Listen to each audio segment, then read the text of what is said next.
matéria que nós vamos estudar nesse segundo bimestre é a Primeira República, tá? Logo após o Brasil tornar-se independente, né, em 1822, passou-se, né, o primeiro reinado, as regências, o segundo reinado, né, nós vimos um pouco disso na revisão, e ao final, aí, né, em 1889, né, ao final do século XIX, o Brasil vai proclamar a República, né, sendo um dos últimos países, né, da América a proclamar a República, a cortar de vez o vínculo, né, com Portugal, porque até então quem governava o Brasil ainda eram, né, os parentes, né, os portugueses, né, o Dom Pedro I, né, depois, no segundo reinado, o seu filho Dom Pedro II. Então, a proclamação da República é né, a ruptura com, né, esse governo imperial, né, com o governo, com a monarquia que governava o Brasil. O Brasil, então, passa a ser uma república, né, governada aí, pelos brasileiros. Então, aula de História, nono ano, o PET 2, né, segundo bimestre. Essa parte aí é a parte da carga horária complementar, né? Nessa semana ainda vamos estudar o PET também, né? A parte do PET 2 que fala sobre a Primeira República.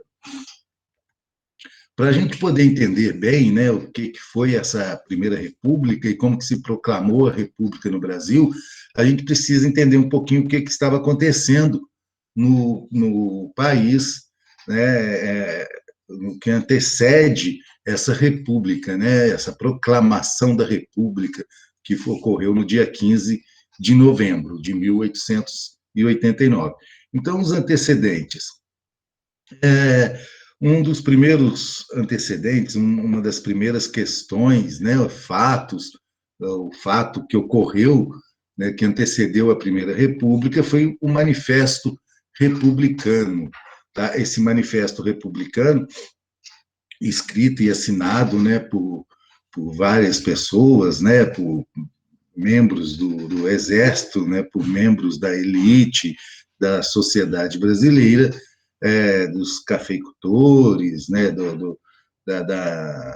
da classe mais alta, né, da classe social mais alta do país, eles vão defender o federalismo, né? O que é o federalismo? O federalismo é uma forma de governar o país, onde que as províncias, né, naquela época se chamavam províncias ainda, não eram os estados, teriam uma autonomia maior, o governo seria eleito, né, um governo escolhido aí pelo povo. Então, esse manifesto, ele defendia o federalismo, tá? E defendia também uma ideia americana, né, que partiu dos Estados Unidos, que tinha como principal lema a América para os americanos, né, onde que as pessoas viam que a América deveria ser para os americanos e não para os europeus, né, que deveria se cortar os vínculos com a Europa. Mas essa ideia, né, que a gente chama aí de doutrina Monroe, ela tinha a ideia de que a América tinha que ser para os americanos, tá? Sofrer influência apenas aqui, não sofrer influência dos europeus, tá? Mas a ideia principal era que os Estados Unidos pudesse, né, influenciar a América, né? Os Estados Unidos já passava aí por um desenvolvimento, né? Os Estados Unidos crescia, tinha muitas indústrias e eles queriam vender os seus produtos aqui na América, e não os europeus. Então, os Estados Unidos queriam manter aí uma influência aqui na América. Por isso, a América para os americanos. Uma outra questão foi a questão chamada religiosa. Tá? O que antecedeu aí? Houve aí um conflito entre o imperador, né, Dom Pedro II, e a religião católica. Por quê? Existiam dois princípios que eram praticados pela Igreja Católica e pelo o imperador aqui no Brasil. Um era o beneplácito, tá? Que era o direito do imperador de seguir ou não determinadas ordens, determinados princípios da Igreja Católica. Tá? Então, o imperador ele podia escolher, né, falar, não, isso aqui a gente segue, isso não.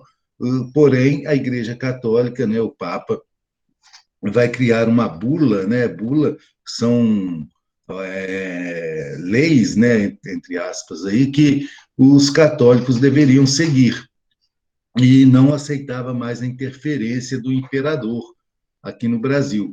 Então, vai causar essa disputa aí, né, esse conflito entre a Igreja Católica e o imperador.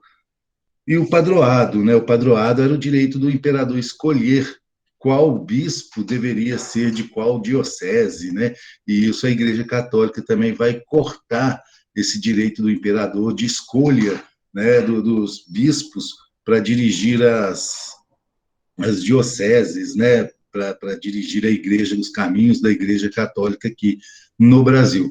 Então, a Igreja Católica e o imperador vão entrar em atrito, tá? E isso aí vai fazer com que o imperador vá perdendo poder, né? Vai perdendo apoio da Igreja Católica. Esses conflitos, vai ter conflitos devido à maçonaria, né? O imperador era maçom, e a Igreja Católica começa uma campanha contra os maçons.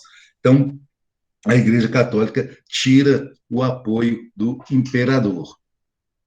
A outra questão é a chamada questão militar, né, que vai ser um atrito entre o exército brasileiro e o imperador, porque o exército brasileiro, após sair vitorioso da Guerra do Paraguai, o exército passa a reivindicar uma maior participação na política nacional. Contudo, o imperador não vai ceder a essa pressão. Então, o exército tira o apoio, né? O exército queria mais poder, né? Além disso, o exército também lutava por uma abolição da escravidão, né? Partes aí do exército lutava por essa abolição, né? Acabar com a escravidão no Brasil. Por que isso? Boa parte dos integrantes do exército eram descendentes de escravos, eram negros, e com isso eles tentavam, né, acabar com a escravidão no Brasil. E, por fim, a questão escravista. Essa questão escravista foi a libertação dos escravos, né? A assinatura da Lei Áurea em 1888. Pode ver que um ano antes, né, a libertação dos escravos, né, a assinatura da Lei Áurea ocorre em 1888 e a proclamação da República em 1889. Por quê? Então, que essa questão escravista vai influenciar na proclamação da República.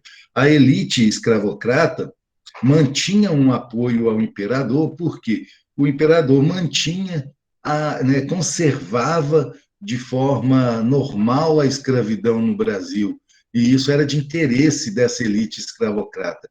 Quando o imperador acaba com a escravidão, né, quando a princesa Isabel assina a Lei Áurea, né, a nobreza, né, o rei, o imperador, acaba com a escravidão no Brasil, ela vai atingir diretamente os anseios, né, as vontades da elite nacional. E isso vai fazer com que essa elite retire também apoio do imperador. Então, essas quatro questões que estão aí, né, o Manifesto Republicano, a questão religiosa, a questão militar e a questão escravista, elas influenciaram a proclamação da República no Brasil, tá? Então, esses antecedentes aí, né, esse contexto que estava, né, que ocorria aqui no Brasil, favoreceu a proclamação da República em 15 de novembro de 1889. E essa primeira República ela vai até 1930, né? Esse período que nós estudamos, que chama-se Primeira República, de 1889 a 1930. Então, dia 15 de novembro, né, que até é feriado nacional, né, nós consideramos aí como um feriado, é a proclamação da República no Brasil. Primeira República, 1889, 1930, ela é dividida em duas partes, tá? Essa Primeira República. Ela vai de 1889 a 1894. Ela chama República da Espada. República da Espada porque foi governado, né, esse período aí por militares, dois militares que governaram o Brasil de 89 a 94. E a espada era o símbolo, né, do exército brasileiro. Depois de 1894 a 1930, a gente chama de República Oligárquica. Oligarquia quer dizer um governo de um pequeno grupo, né? Então, o Brasil passou de 1894 a 1930 sendo governado por um único grupo, né, a elite nacional, né, principalmente de São Paulo e Minas Gerais, que nós vamos ver daqui a pouco.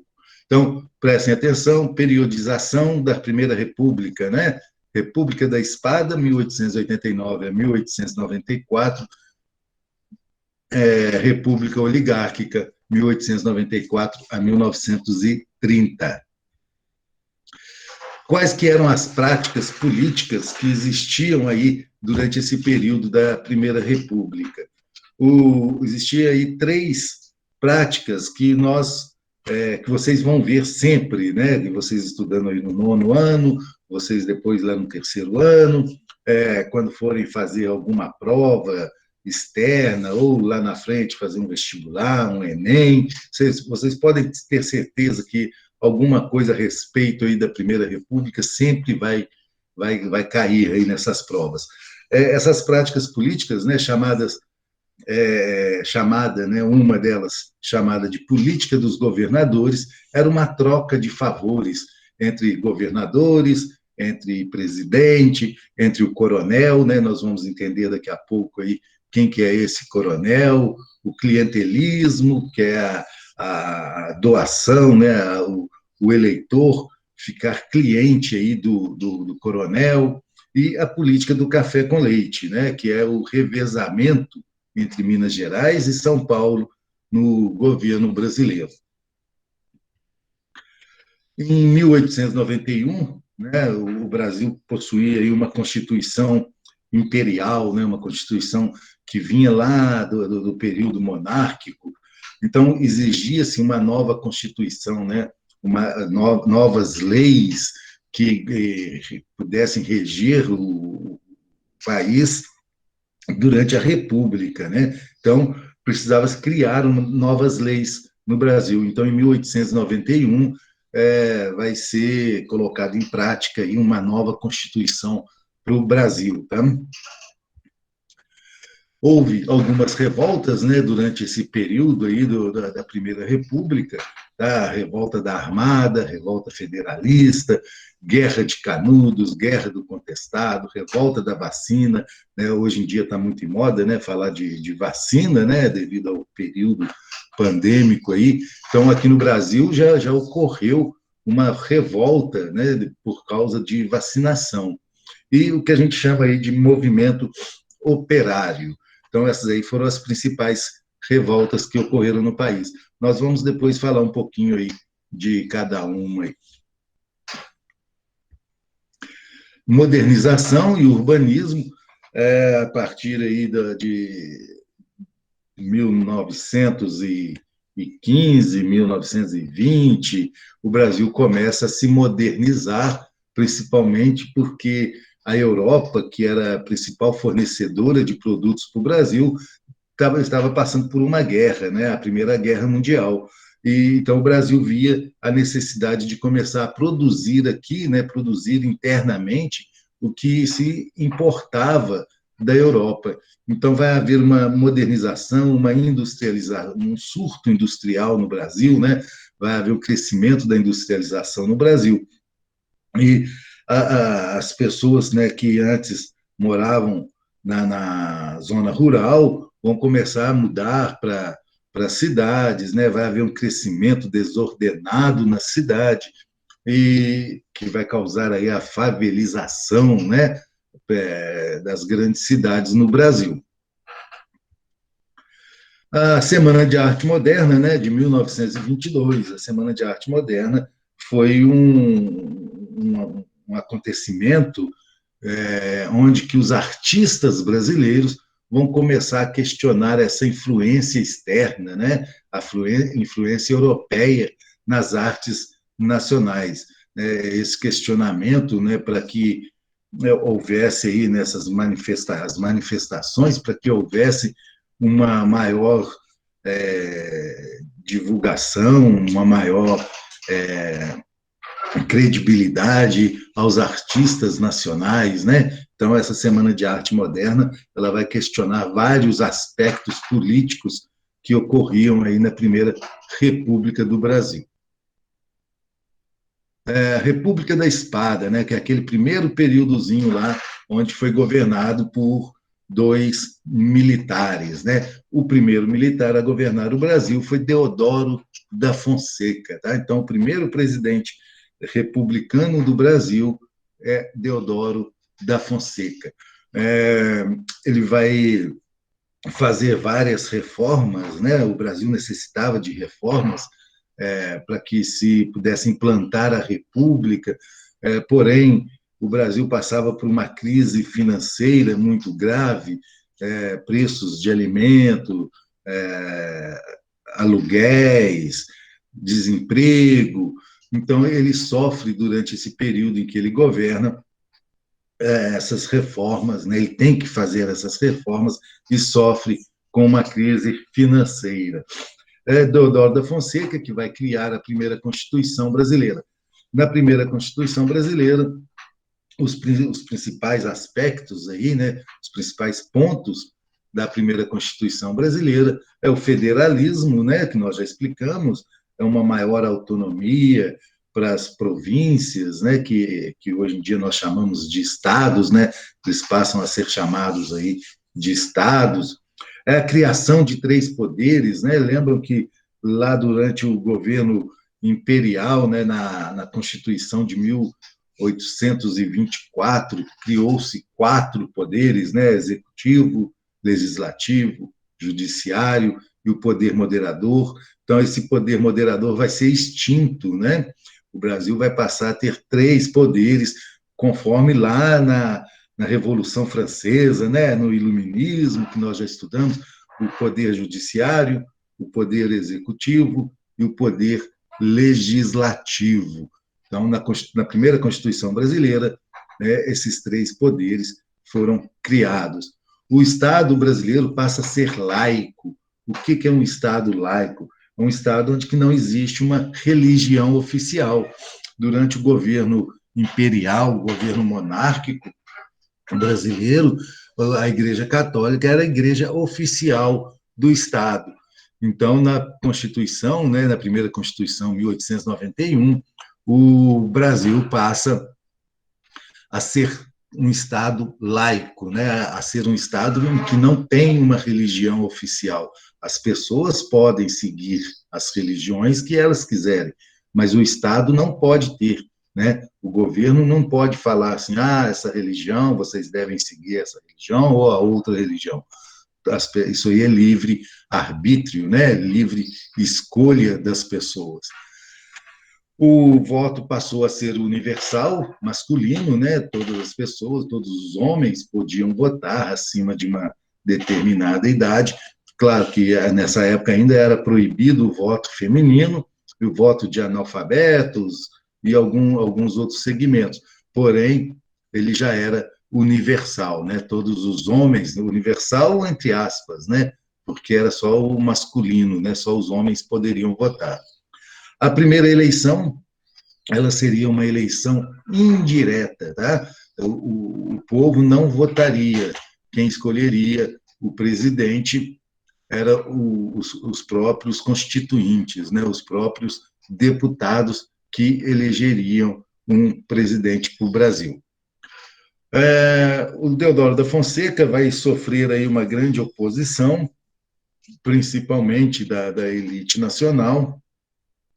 Vai ocorrer a revolta da Armada, né? Que a Armada era a Marinha queria ter um tratamento igual ao Exército, tá? A Marinha era tratada de forma inferior, né, ao Exército, então a Marinha queria aí mais poderes, né, e queria um tratamento igual ao Exército, então eles vão apontar canhões dos navios para a cidade do Rio de Janeiro, né? E vai é, fazer uma manifestação, né? Ou ameaçar o Rio de Janeiro, ser bombardeado. Deodoro da Fonseca vai conseguir acabar com a revolta, porém, devido a essa grande oposição, à pressão que sofria, ele vai renunciar ao governo. Então, o governo de Deodoro da Fonseca ele não chega ao final, né? Ele vai renunciar antes. E quem assume o governo é seu vice, né? O Floriano Peixoto, né? O Marechal também, Floriano Peixoto. O Deodoro da Fonseca havia, né, devido à oposição que ele sofria na política, ele havia fechado o Congresso Nacional. O Floriano Peixoto vai reabrir o Congresso Nacional, vai tabelar preço dos alimentos, né? Preço dos alimentos, os aluguéis também, ele vai abaixar o preço, né? Forçar as pessoas a baixarem os preços dos aluguéis. Como ele tinha uma visão um pouco mais popular, né, do governo, ele vai sofrer aí oposição, né, e perseguição dos generais. E isso vai fazer com que ele acabe também saindo do governo, né, com essa exigência aí dos generais, ele vai acabar saindo do governo com um apoio pequeno, né, dessa ala militar. Vai ocorrer também a segunda revolta da Armada, né, que é aquela exigência da Marinha, né, em ter um tratamento igual ao Exército. Com a saída, né, do Marechal Floriano Peixoto, vai começar no Brasil o que a gente chama de república oligárquica. Tá? Essa república oligárquica ela vai de 1894 até Opa, está errado aí, tá, gente? De 1894 a 1930, né? Então, a República Oligárquica vai de 1894 a 1930, quando Getúlio Vargas assume o governo. O governo aí da República Oligárquica, eu já tinha falado, né? É um governo em que as famílias mais poderosas, né, a elite nacional, principalmente a elite cafeicultora do Brasil, né, os latifundiários que plantavam aí café, foram, né, essas famílias foram as que tiveram privilégios e que governaram o Brasil durante essa república oligárquica, né, uma república o governo de um pequeno grupo de pessoas. É durante esse período aí que vai surgir o que a gente chama de coronelismo, né? Que é o poder de fazendeiros locais, né? De pequenas vilas, os fazendeiros que dominavam e comandavam os votos daquelas pequenas vilas, né? Daqueles pequenos povoados, aquelas grandes fazendas. Aqui em Passatempo nós temos exemplos, né? Desse coronelismo, né? Nós temos alguns coronéis, né? Nós tivemos na história de Passatempo a presença de alguns coronéis. Então, como que funcionava esse coronelismo, né? O coronel ele tinha um poder na cidade, né? Ele era muito respeitado na cidade. Então, para ele obter esses votos, né, ele trocava favores com as pessoas, que é o que a gente chama de clientelismo, dava uma botina.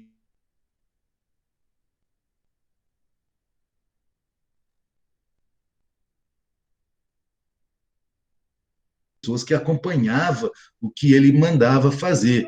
E esse grupo de pessoas que acompanhava o coronel, né, que votava, por exemplo, em quem o coronel mandava, e isso ainda existe muito ainda nas cidades do interior, né? Aquelas pessoas que têm mais poder, né? Aquelas pessoas mais, hoje em dia, ricas ou empresários, eles ainda mantêm esse coronelismo, né? As pessoas acabam votando em quem ele manda, em quem ele pede, e isso é muito ruim para a política, né? Esse voto que era dado em quem o coronel pedia, em quem o coronel ordenava, a gente chama de voto de cabresto, né? É aquele grupo de pessoas que o coronel comandava. Então, aquele voto daquele grupo, né, daquelas pessoas, eram chamados votos de cabresto. Existia aí, né, durante esse período todo aí da Primeira República, né, da República Oligárquica, a chamada política dos governadores. Essa política dos governadores era uma aliança entre o governo federal, o governo estadual e os coronéis, né? Eles trocavam ali favores, né? O presidente mandava verba, ajudava o governador, e o governador ajudava o coronel. E o coronel, em troca, fazia com que os seus eleitores, né, através do voto de cabresto, votassem naquele governador que ele queria. Então, esse grupo de pessoas sempre se mantinham no poder, né? Porque existia essa troca de favores aí na política dos governadores. A política do café com leite era o revezamento, né? Períodos, né? Era São Paulo que governava o país, né? Alguém de São Paulo. Quando ele estava para sair, ele indicava um candidato de Minas Gerais e, através da política do governador, através do coronelismo, esse candidato vencia as eleições. Quando ele estava para sair, ele indicava um paulista. E assim foi durante esse período até 1830, quando vai haver eleições e vai haver uma ruptura desse acordo, né, da política do café com leite por parte dos paulistas, e vai haver uma revolução, a chamada Revolução de 1930.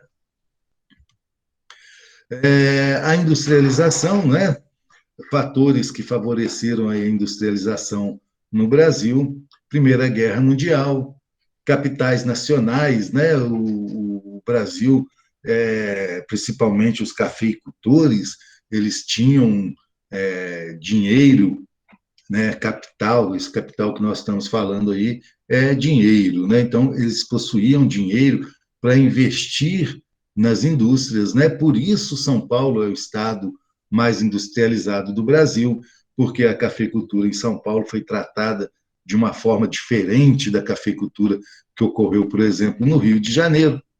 Então, sobrava-se capital aqui no Brasil, e esse capital que sobrava, ele era reinvestido em indústrias.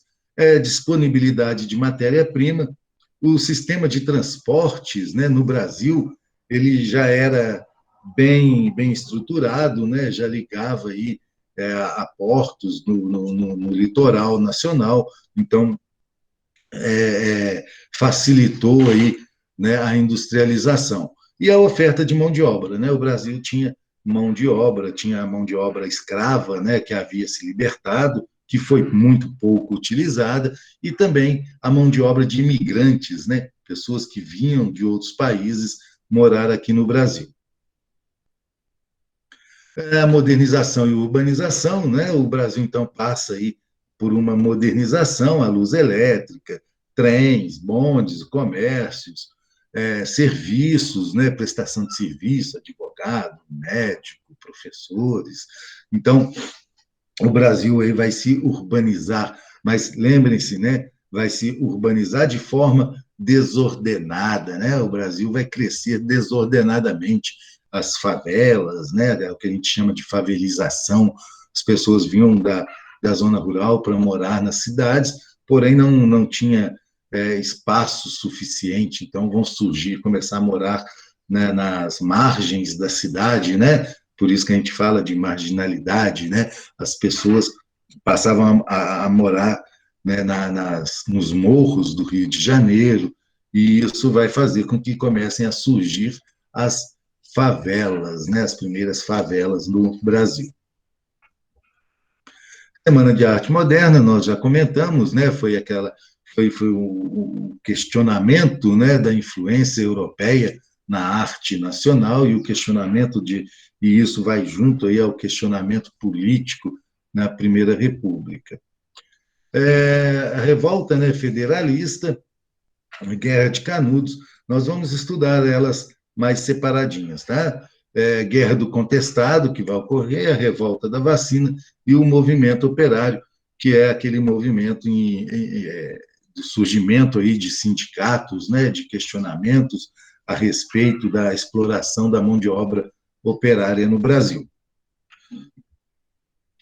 Assim a gente termina, né, essa parte, né, da Primeira República. Lembrando que mais para frente, aí, nessa semana, ainda vamos estudar a respeito da Primeira República, mas lá no PET, né? E vamos também fazer algumas atividades.